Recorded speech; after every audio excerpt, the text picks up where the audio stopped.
penjelasannya yang tadi itu. Ya, ya sampai di mana terakhir tadi ya? FPI. Ya, jadi harusnya FPI itu nggak usah ikut campur dalam menghalangi orang dakwah lah segala macem gitu. Jadi kan nggak timbul polemik. Bukan kita menghalangi, kan kita yang itu nomor satu yang kita khawatirkan kepada umat yang awam. Contoh seperti Kiai Imad menyampaikan bahwa habaib itu nggak ada. Ya, jadi gini. Dari mana Kiai Imad tahu kalau habaib itu nggak ada? Sedangkan Kiai Imad ini mantan FPI loh. Ya. Gimana tuh? Ya, kalau saya nggak menganalisa Kiai Imad mau mantan FPI ke atau mau apa gini loh. Kalau saya mah, jadi dasarnya Kiai Imad menyatakan habaib itu tidak ada sanad kepada Rasul, ya itu kan dia berdasarkan kajian ilmiah, berdasarkan kajian kitab, berdasarkan ulumun nasab atau ilmin nasab gitu. Jadi seharusnya kalau kalangan siapapun, baik dari habaib sendiri atau dari FPI yang nggak sependapat dengan apa yang difahamkan oleh Kiai Imad, ya semestinya Kiai Imad, antum undang dia untuk diskusi secara khair, secara baik-baik, secara bersaudara, mengkaji bersama-sama dengan cara yang hikmah gitu loh, bukan dengan cara yang negatif gitu maksud saya gitu. Kemarin Banten kenapa nggak hadir Imad? Jadi di Banten itu kan sudah dia berikan keterangan kemarin, dan itu fakta. Kita gini loh, kemarin pun kalau antum mau tahu, seandainya Kiai Imad datang dan tim diskusi lainnya juga ikut hadir termasuk Manacem Ali, itu efeknya sangat luar biasa. Efeknya itu akan terjadi pertikaian itu, karena entar dulu, saya tahu antum afwan ya, saya di lapangan, saya langsung di lokasi ya, saya lebih tahu ya, dan ada anggota-anggota saya juga di sana yang ada di pasar ya, yang ada di masjid, terpisah-pisah ya, semua memberikan laporan bahwa kalau memang menang Kiai Imad itu kemarin, ada datang Kiai Imad menang dalam diskusi, itu akan terjadi chaos dan keamanan pun nggak ada. Itu bansos pol aja yang ada, tuh bantuan kepolisian hanya sedikit gitu. Jadi ya sebetulnya kalau mau diskusi bukan begitu caranya gitu. Kan nggak mau bikin rusuh kan, pasti kalau udah kalah. Oh enggak, lo kalau itu kemarin ya saya pastikan kalau ada Kiai Imad, ada Manacem Ali, ada tim ahli fologi, terus ahli DNA, itu rungkat, asli rungkat gitu. Karena data kitab yang kita perlukan bukan sistem debat framing gitu loh. Jadi nah ini Tengku, mana asal muasal cara apa itu untuk tes DNA bagi para habaib, dari mana pernyataan kayak gitu? Ulama siapa yang menyatakan kayak gitu? Antum sudah buka kitab Al-Ifadah belum?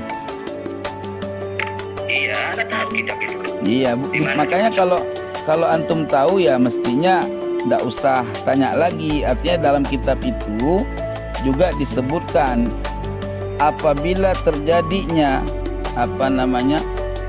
penelitian nasab yang al-ba'idah, al-ansabul ba'idah, nasab yang terlalu jauh ya kan, maka di situ untuk memperkuat bayinah adalah dengan sistem DNA di situ. Dan Wahbah Az-Zuhaili juga menyatakan sama seperti itu, dan hasil keputusan Muktamar NU juga mengarahkan kepada DNA untuk memverifikasi kebenaran nasab seseorang. Walaupun ya, ini jujur aja, walaupun itu pernah nggak didalemin? gimana? Karena kayak ibarat tafsir harus diperdalami dong, jangan cuma baca dalilnya aja. Iya kan begini. Jangan tahu. Ya oke. Sekarang begini. Bagaimana caranya antum memverifikasi kebenaran suatu nasab? Ya, ketika data kitab sezaman tidak dapat membuktikan keberadaan seorang yang ada di abad keempat. Oh, jadi tentang Imam Ubaidillah gitu ya? Iya. Terus pertanyaan kedua. Ini tuh. Oke. Kitab yang dikarang sama Kiai Imad itu kan dalil-dalil semuanya itu dikopi paste, dan yang mencetak kitab itu adalah orang Syiah. Nggak usah gini Tuan. Kita nggak usah ketika dalam muzakarah. Kenapa Kiai Imad itu mengambil dalil dari orang Syiah? Terus saya ingin tanya sekarang sama antum. Kitab ulama ahli sunnah, ya maaf sebentar saya tanya, kitab ulama ahli sunnah yang diverifikasi sebagai ahli sunnah wal jamaah yang ada di zaman Ubaidillah, siapa pengarang kitab ahli sunnah yang ada di zaman Ubaidillah? Di zaman Ubaidillah, Ya, yang ahli sunnah. yang ahli sunnah wal jamaah. Ya, yang menjadi referensi kita dalam mengkaji kitab. Banyak itu. Iya siapa? Iya siapa? Iya siapa? Ahli sunnah wal jamaah. Iya, di zaman Ubaidillah. Sebelum zaman kita, begini tentu. Zaman kita belum lah. Enggak, saya tanya di zaman Ubaidillah. Dengar ini. Oke. Di zamannya Kiai Khalil Bangkalan. Zaman beliau-beliau dulu kok nggak ada ya? Bagaimana caranya Kiai Khalil Bangkalan bisa menemukan orang yang kurang lebih 800 atau 900 tahun yang lalu tanpa memverifikasi melalui data kitab? Nggak bisa. Anda, Afwan, ini kita muzakarah walaupun gaya bahasa berbeda, tetapi hati kita tetap solidaritas ya. Hati kita tetap karena Allah ya. Oke. Oke, saya punya budaya Sumatera.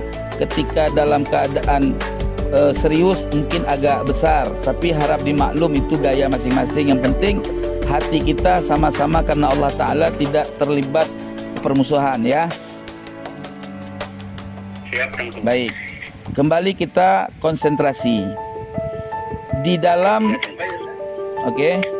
Ketika kita memverifikasi fatwa Imam Syafi'i dalam Qaul Qadim, mengatakan hadza halal wa fil jadid haram misalkan, ya. Lalu bagaimana kita memverifikasi kebenaran Qaul Qadim dengan Qaul Jadid di masa sekarang?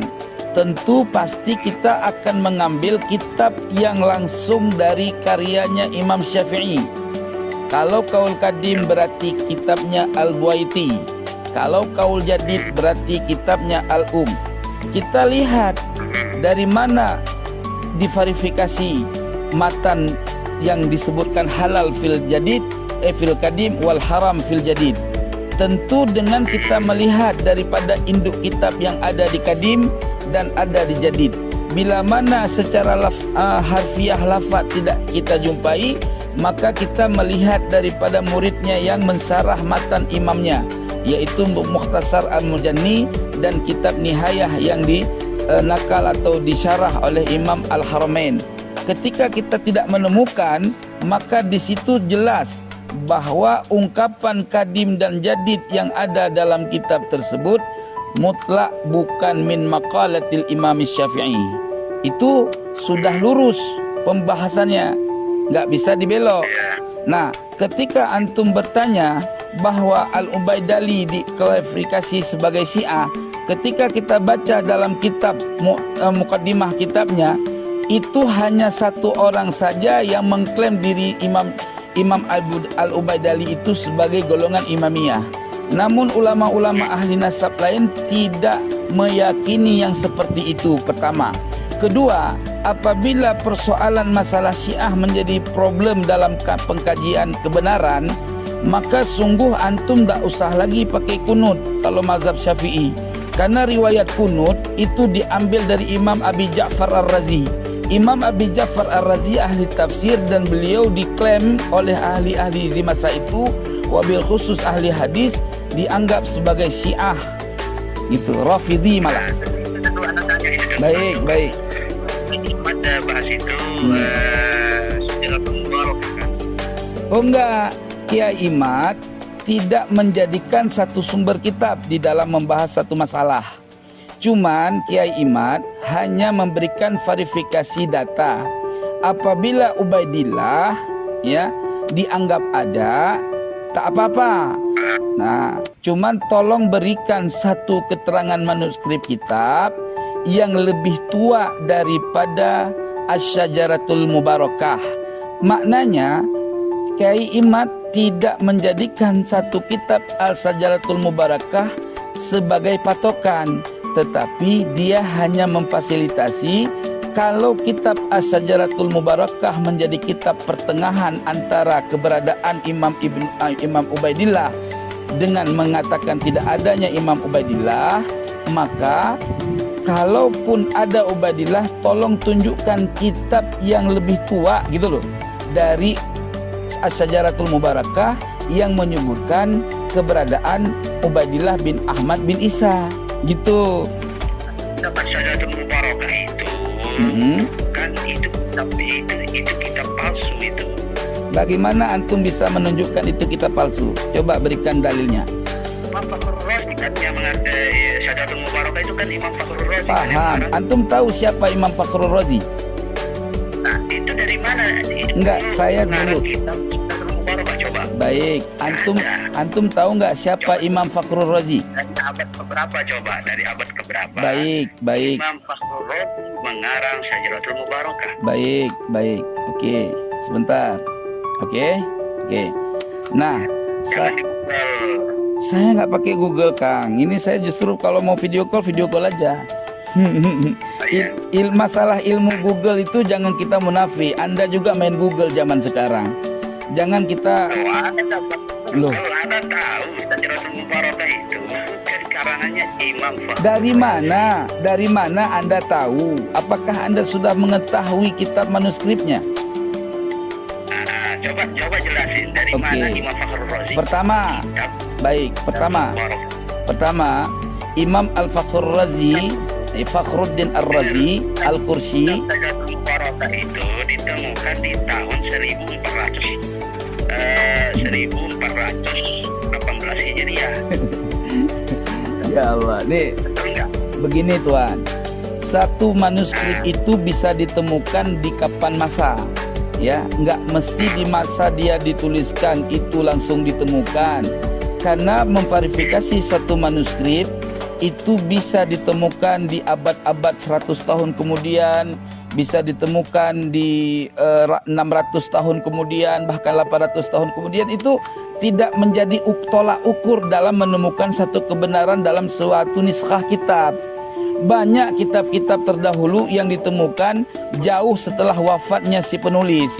Jadi kalau antum tergolong kategori orang yang membaca kitab dan menganalisa kitab, maka persoalan kapan ditemukan manuskrip itu tidak menjadi persoalan.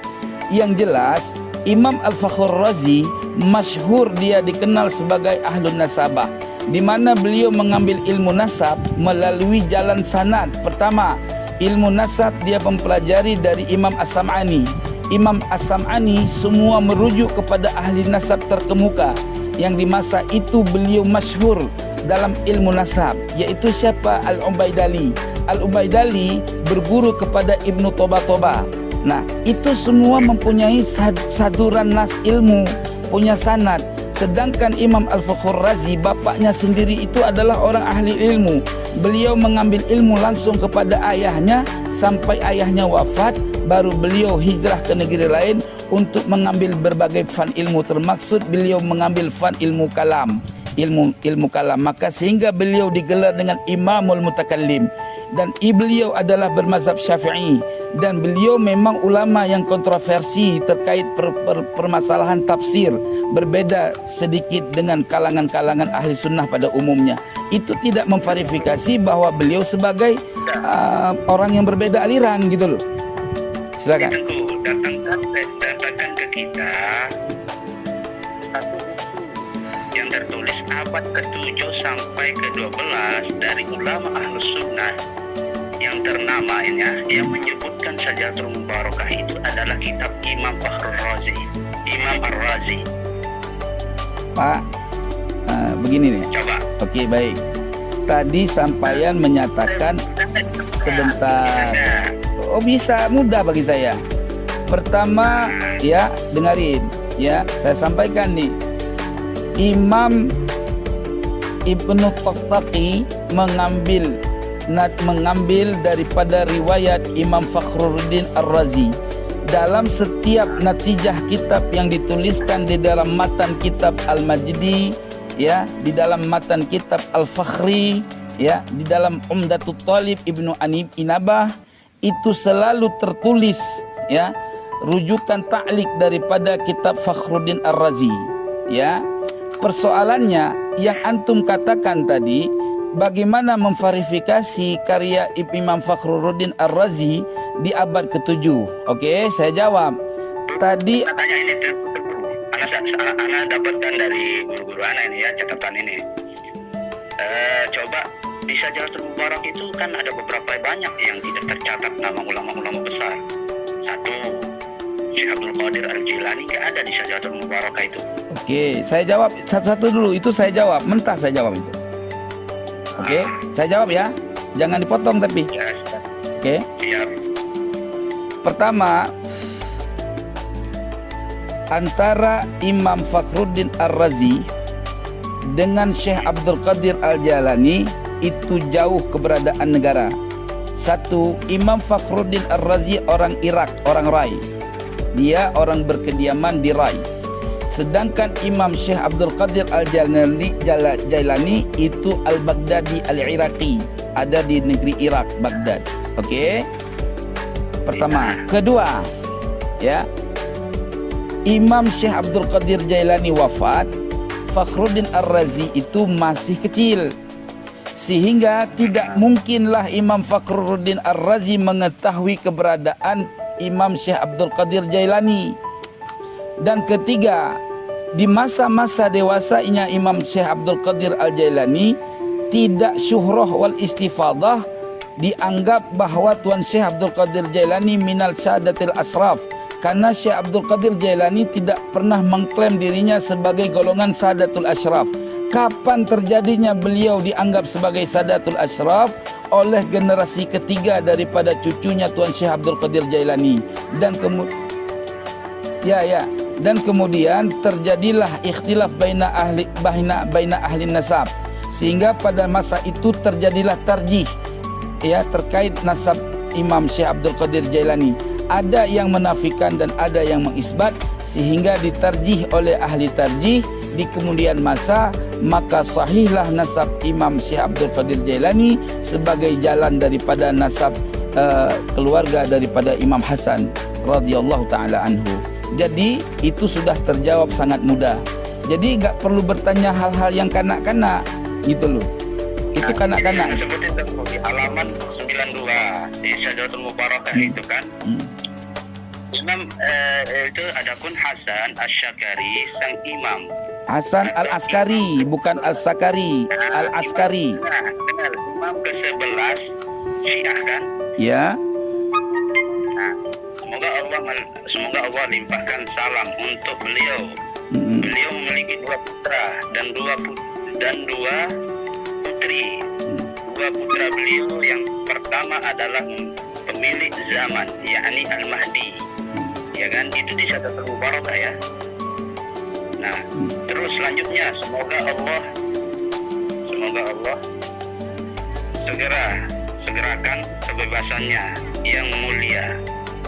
Nah, dan yang kedua adalah Musa yang tidak berketurunan di masa hidup ayahnya. Itu di dalam kitab Syajaratul Mubarakah ya. halaman 92. Ya, yang jadi masalah apa tuan di situ?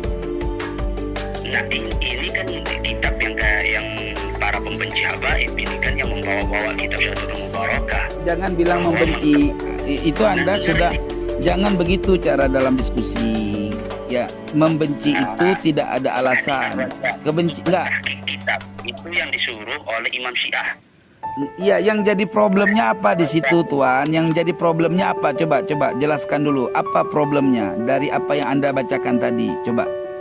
Nah, kan kalian mau bilang mendatangkan kitab atau pernyataan bahwa Imam Ubaidillah itu ada. Kita itu kitab sezaman. Iya, tapi yang Anda sampaikan malah membahas kitab yang tidak sezaman. Kan bingung saya. Yo, itu kan, makanya itu kan kitab-kitab yang kalian harus baca. Loh, enggak. Tadi Anda menyampaikan persoalan tentang kitab As-Sajaratul Mubarakah. Padahal bukan satu kitab As-Sajaratul Mubarakah aja yang menjadikan hujjah. Banyak kitab-kitab lain seperti kitab Al-Muntaqilah. Ya, itu Al-Muntaqilah itu lebih tua dari Imam Fakhruddin Ar-Razi. Al-Muntaqilah malah juga menyamakan bahwa anaknya Sayyidina Ahmad bin Isa juga bukan satu, tiga. Muhammad, Ali wal Husain.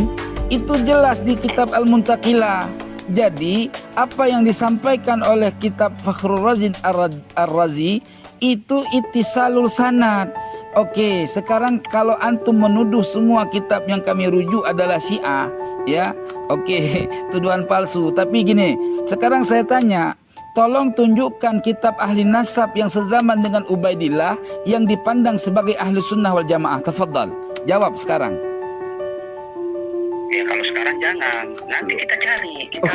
Nggak bakal ketemu tuan, nggak bakal ketemu. Kita sudah botak kepala nyari ilmu itu kitab. Tidak ketemu satupun akidah ahli sunnah yang membahas tentang nasab asyraf, nggak ada. Kecuali nasab Arab banyak seperti Ibnu Hazmin. Nah, ahli sunnah al jamaah, imam ahli sunnah wal jamaah kan banyak yang ahli sunnah wal jamaah kan imam.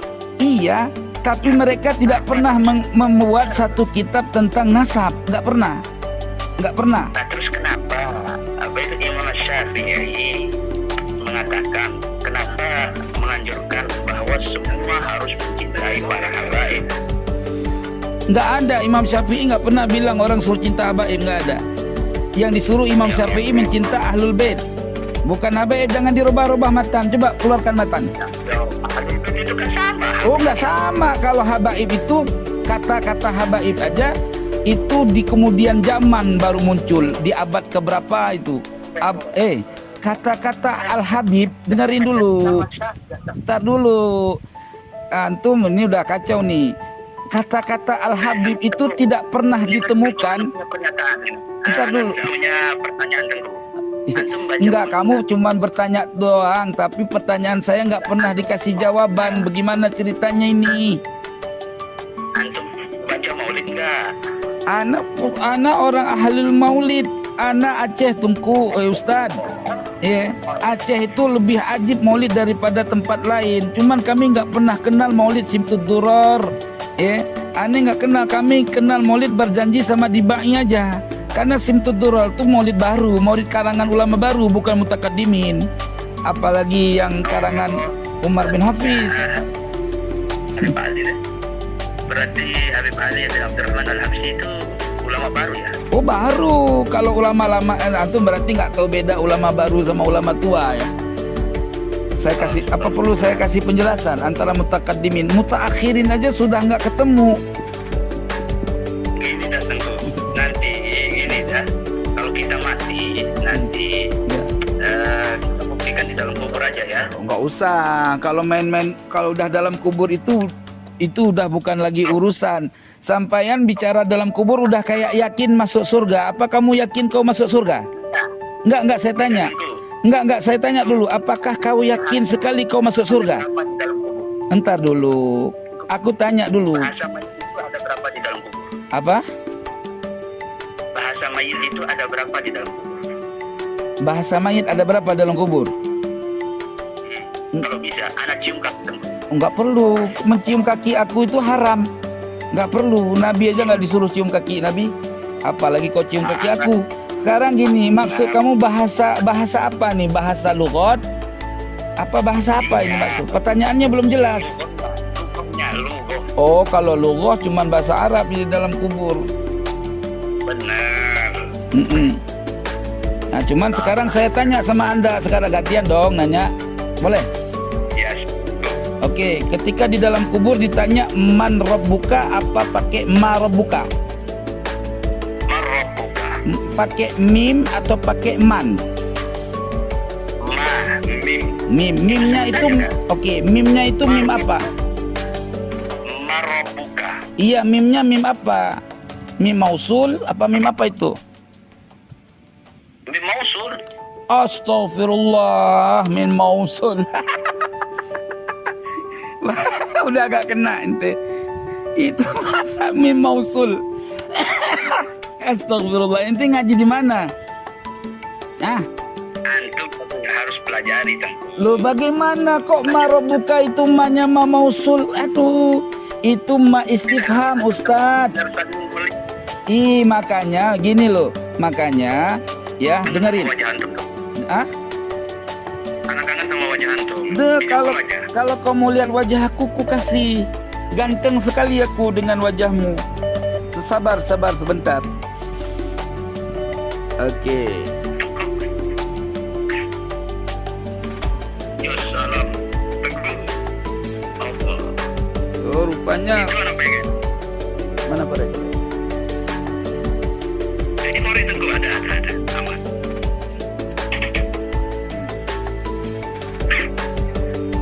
Ya, jadi gimana? Hah? Ini kamu ternyata terlalu kanak-kanak, belum banyak pengalaman di dalam fan ilmu. Ya, jadi saya anak itu ya. Anak masih fakir, anak masih bodoh, enggak kayak Tengku, luar biasa Tengku. enggak, Ane kan enggak menilai antum bodoh atau tidak. Ane baru bilang pengalaman antum di dalam mentalaah kitab itu masih terlalu muda. Artinya pengalamannya belum banyak. Ane kan enggak bilang antum bodoh. Jangan mengarah ke yang tidak gitu loh. Ya, saya lanjut Tengku ya. Aduh, aku ngantuk nih. Udah nggak jelas. Kupikir ada orang yang pinter ilmu nasab, pingin ku lalap ilmu Ba'alawi malam ini. Ternyata anak baru kemarin lahir. Ya sudahlah. Ya, saya udah rekam obrolan ini. Saya akan viralkan biar keren gitu loh ya. Oke. Nanti kita ketemu lagi lah ya. Tengku, gini dah. Untuk anak. Sekalipun antum bilang habaib itu palsu wala apa, bagi kami sekalipun anak jadi anjingnya para habaib, anak mau. Terserah, itu kan fanatik buta. Emang Nabi disuruh? Enggak, Ane tanya. Emang ada perintah agama begitu? Enggak ada perintah agama enggak begitu? Enggak, ada perintah agama enggak begitu? Ada enggak perintah agama seperti itu? Apa? Ada enggak perintah syariat seperti apa yang kamu yakini? Nggak ada. Ya udah, enggak ada, berarti min ahli dhalal antum. Selesai.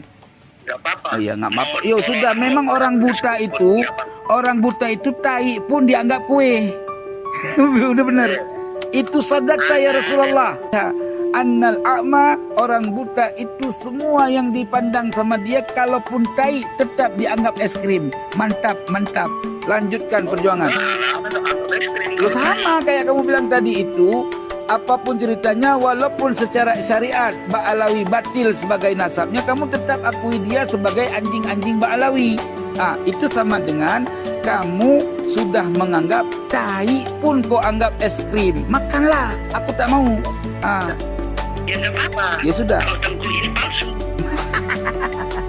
Itu ini doktrin Ba'alawi fitnah akhir zaman yang kata Nabi ini macam ini ya. Dia nggak tahu nasab orang udah dibilang palsu, nasab Ba'alawi yang jelas palsu dibilang asli. Inilah ini kacau balau orang macam ini. Ya sudahlah, kau makan itu asli Ba'alawi itu kau makan aja ya. Imamnya kan. Imam kau aja suruh ketemu sama aku. Imam kau itu kau suruh telepon aku aja ya. Ya biar kita mujakarah sama imam. Kalau Oke. tentu Sayyid. Nah. Karena nggak anggap tentu Sayyid. Enggak masalah, enggak perlu kau anggap aku Sayyid, kau anggap aja yang palsu-palsu itu Sayyid. Ya? Tentu ini seorang anjing. Panas ternyata Mbak Alawi. Kirain tentu. Mbak Alawi panas. Mbak Alawi kesetrum panas, giginya sampai boneng. Ya sudah. Makan aja boneng Mbak Alawi. Wassalamualaikum warahmatullahi wabarakatuh. Mbak Alawi Bahlul.